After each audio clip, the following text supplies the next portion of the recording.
안녕하세요. 행정멘토입니다. 네, 오랜만에 영상을 올리는데요. 오늘은 국정감사에서 이제 논란이 되고 있는 이 메이드 카페에 대해서 한번 함께 알아보려고 합니다. 메이드가 뭡니까? 원래는 이제 영국에서 이제 시작된 집안일을 해주는 그런 하인들을 얘기하는데 보통은 이제 하녀였죠. 메이드. 그런데 이제 그러한 메이드가 이제는 어떤 캐릭터성, 어떤 문화가 되어서 지금 일본에서 메이드 카페가 유행을 했고, 그리고 이제 한국으로 넘어와서 현재 홍대 쪽에서는 꽤 메이드 카페가 많이 있는 걸로 알고 있습니다. 저는 서울 사람이 아니라서 잘은 모르지만 이제 홍대 쪽에 메이드 카페가 많이 생겨 있는 걸 볼 수 있고요. 또 여러분들이 이제 혹시 집사 카페라는 메이드와는 이제 반대인 남자들이 이제 접대를 해주는 카페도 있는데 그것도 홍대 쪽에 많이 있습니다. 아무래도 홍대가 그런 문화의 메카라고 해야 할까요? 그런 지역이기 때문에 아무래도 몰려 있는 것 같은데 어쨌든 지난 10월 21일 이제 지금 국정감사 기간입니다. 그때 이제 보건복지 이제 위원회에서 메이드 카페가 청소년 유해 환경을 조성하고 성산풍화를 부추긴다라는 지적이 나왔는데 사실 메이드 카페를 검색을 해보면 지난 5월입니다. 지난 5월 기사에도 메이드 카페에서 이제 미성년자가 접객을 한다고 구청에 신고가 많이 들어왔다는 기사를 볼 수 있는데요. 사실 메이드 카페가 좀 정착한 지는 얼마 안 됐을 겁니다. 정확히는 모르겠지만 그렇기 때문에 사실 이제 구청이라든지 이런 이제 행정기관에서 쉽게 파악을 하기 어려울 수가 있어요. 근데 아까 전에 그 문제점을 지적했던 이제 김남희 의원 같은 경우에는 딸이 중학생인데 중학생 딸이 이제 메이드 카페에 가고 싶다고 해서 검색을 하다 보니까 이거 문제가 좀 있는 것 같은데 라고 해서 이제 국정감사에까지 얘기가 나오게 된 것이죠. 물론 아마 홍대 주변에 사시는 학부모님들이라든지 주민들께서는 원래부터 어떤 문제점에 대해서 인지는 하고 계셨을 거라고 봅니다. 자, 그러면 이 메이드 카페의 문제점이 정말로 이제 국정감사까지 갈 문제인가? 또 어떤 문제가 있고 만약 이 문제를 해결하지 않으면 혹시 우리나라의 메이드 카페라는 게 사라지지 않을까? 이런 걱정 한번 같이 살펴보도록 하겠습니다. 자, 그리고 저는 이제 생방송 오늘 아침에서 요 내용을 이제 보았는데요. 27일자 방송이니까 궁금하신 분들은 방송을 한번 보시는 것도 좋을 것 같습니다. 자, 지금 현재 메이드 카페에 대한 관심도는 이제 이 시민분이 말씀을 하시는 거랑 크게 다르지는 않을 겁니다. 자, 이색 카페라는 게 아마 보통의 생각일 텐데요. 자, 그러면 요 메이드 카페는 뭐 하는 곳이냐? 일단은 메이드들이 손님을 주인님이라고 부르면서 접대를 해줍니다. 접대를 하고 무엇을 파느냐? 이제 음식과 음료 같은 거를 팔죠. 인터넷을 통해서 이제 그 후기 같은 걸 보시면 아시겠지만, 음식에다, 맛있어져라 주문 있죠. 뭐에 큉이라든지, 그런 재미로 이제 가는 곳인데, 여기 오른쪽에 보시면 이제 이 종업원이 춤과 노래를 선보이는 라이브 메뉴까지 있다고 합니다. 자, 여기서부터 일단 문제가 되는데요. 왜 문제가 되느냐? 자, 여러분들 행정상식을 하나씩 추가를 하시면 좋은데, 자, 우리가 음식점을 하는 곳은 다 식품 위생법을 이제 지켜야 합니다. 모르셔도 사는 데는 큰 지장은 없지만 어쨌든 식중독, 이제 음식점에 가서 음식을 먹었는데 식중독에 걸렸다 했을 때 그런 규제의 근거가 되는 게 이제 식품위생법입니다. 이 식품위생법에서는 내가 무엇을 팔고 어떤 활동을 하느냐에 따라서 그 업종을 몇 가지로 구분했습니다. 제일 기본적인 게 이제 일반 음식점인데요. 이건 말 그대로 음료, 주류, 음식을 파는 곳입니다. 그냥 음식만 판다 라고 생각하면 일반 음식점이고요. 우리가 생각하는 이 카페라는 곳은 일단은 휴게도 있긴 하지만 기본적으로는 일반 음식점이라고 보면 됩니다. 왜냐하면 일반 음식점 차별화되는 게 뭐가 있냐면 유흥주점하고 단란주점 이런 게 있거든요. 자, 여러분들 음식점에 가서 홀 직원분이 뭘 해줍니까? 음식을 가져다 주죠. 그게 끝입니다. 그런데 이제 유흥주점이나 이제 단란주점 같은 경우에는 접객이라는 게 보통 있게 되는데요. 즉 같이 함께 자리에 앉아서 술을 마신다든지 이런 걸 얘기하는 거잖아요.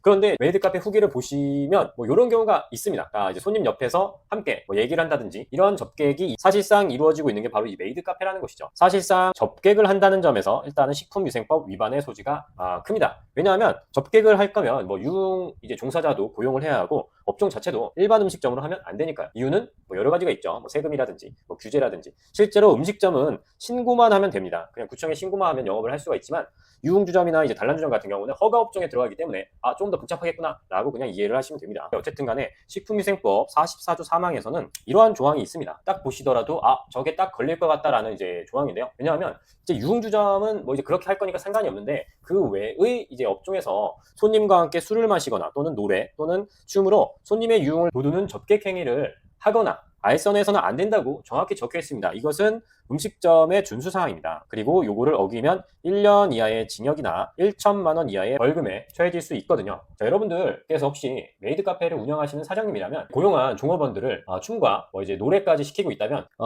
걸릴 수 있다라는 점을 조금 인지는 하는 게 좋겠죠. 하지만 사실상 대부분 이제 그 업주분들의 수익 확장이 좀 이제 오늘 아침 내용을 잠깐 넘겨보겠습니다. 판매하다 보니 자, 일단은 일반 음식점이기 때문에 청소년 유해업소가 안 된다는 점. 그래서 이제 뭐 근처에 학교가 있다. 그래서 학부모님들이 이제 조금 걱정스럽다. 그리고 이제 실제로 카페를 갔을 때 여러 가지 이제 문제점이 있는데, 만약에 이제 지명을 이제 해달라고 좀 어필을 하는 모습도 있는데, 이게 카페라고 보기에는 좀 문제가 있죠. 그리고 뭐 좀 돈을 내면 동석을 합니다. 아까 이제 식품위생법 위반의 소지가 있었죠. 그리고 이제 뺨을 맞는 메뉴, 이런 문제는 좀 사회적인 이슈 때문에 이제 없어진 거긴 한데, 손님들하고 이제 데이트를 하러 뭐 나가는 것도 있는 것 같습니다. 또 영업 약간의 이제 식품위생법 위반의 소지가 있고, 이렇게 유흥접객 행위라고 볼 수 있는 것들이 많죠. 또 이제 무슨 VIP 등급이 있는데 돈을 내면 뭐 스킨십이라든지 이런 게 이제 가능해지는 것 같다고 보입니다. 물론 메이드 카페마다 다르긴 하겠죠. 근데 실제로 이제 메이드 카페에서 이제 일했던 분 같은 경우에는 이제 뭐 아이돌처럼 사랑받는다라는 걸 처음에는 느꼈지만, 이제 노출이 심한 복장을 강요받는다든지, 또 이제 선정적인 옷을 입어야 뭐 손님들이 돈을 쓴다. 결국 사업주분들의 이제 수익 방식이 조금 이제 위법일 수밖에 없다라는 상황입니다. 특히 미성년자를 고용했다고 한다면 이거는 더더욱 더 큰 문제가 될 수 있는데, 뭐 변호사님께서도 말씀을 하시지만 뭐 강요죄라든지 또 이제 아동 청소년의 성보호에 관한 법률은 이거는 상당히 위험할 수도 있는데, 그 사업주분들께서 좀 유의하셔야 되지 않을까 싶고요. 국정감사에서 얘기가 나왔기 때문에 뭐 어떻게든 조만간 규제나 단속이 있을 수 있습니다. 뭐 물론 청소년들 입장에서는 좀 쉬우면서 돈을 많이 버는 아르바이트로 인식이 될 수는 있겠습니다. 하지만 자, 이제 노출로 인한 성상품화, 그리고 이게 어떻게 또 음지로 가면 결국 스킨십이라든지 이런 게 있기 때문에 방식이 다른 키스방처럼 운영될 수도 있다. 그런 소지는 있죠. 그런데 다만 이제 현실적으로 아까 말씀드렸지만 이 음식점을 하는 사람들이 식품위생법 규정에 따라서 신고를 하고 있겠습니다. 자기가 영업을 하겠다는데 시군구청에서 그렇게 규제를 할 필요는 없잖아요. 다만 그렇다 보니 얘기가 나오지 않는 이상은 사실 그렇게 파악을 하거나 파악을 할 여력이 없는 건 사실입니다. 하지만 지금 메이드 카페가 해봤자 뭐 얼마 되지 않습니다. 그렇기 때문에 뭐 지자체에서는 충분히 실태조사 가능할 것 같고, 뭐 계도라든지 일단 거기서부터 시작을 해야겠죠. 뭐 제가 드릴 수 있는 말씀은 아니지만 이 메이드 카페를 분명히 그냥 순수하게 좋아하시는 분들도 많을 겁니다. 왜냐하면 그냥 메이드를 좋아하시는 분들이 있고, 뭐 이런 거는 뭐 취향이기도 하고 뭐 문화라고도 볼 수 있으니까요. 그런데 다만 지금 이렇게 운영이 된다면 순수하게 좋아하시는 분들은 설 자리를 잃는 거겠죠. 그렇기 때문에 오히려 메이드 카페를 계속 이용하고 싶으신 분들이 이런 규제에 조금 더 적극적으로 이제 동참하고 지지를 해주셔야 하지 않을까라는 생각이 개인적으로는 듭니다. 뭐 메이드 카페라고 해봤자 얼마 안 되거든요. 그런데 문제는 이제 그렇게 놔두는 순간 이제 우리의 청소년들, 아이들이 피해를 볼 수 있다는 점 꼭 기억은 해야겠습니다. 자, 오늘은 이제 국정감사 시즌에 갑자기 나타난 메이드 카페 뭔 일인가에서 살펴본 내용이었고요. 이런 위법성 투성이의 문제를 해결하고 순수하게 메이드 카페를 이용하는 분들이 이제 즐거운 문화를 만들어 갔으면 하는 바람입니다. 자, 오늘 내용 유익하셨다면 좋아요와 구독 부탁드리고요. 저는 또 다음에 찾아뵙도록 하겠습니다. 감사합니다.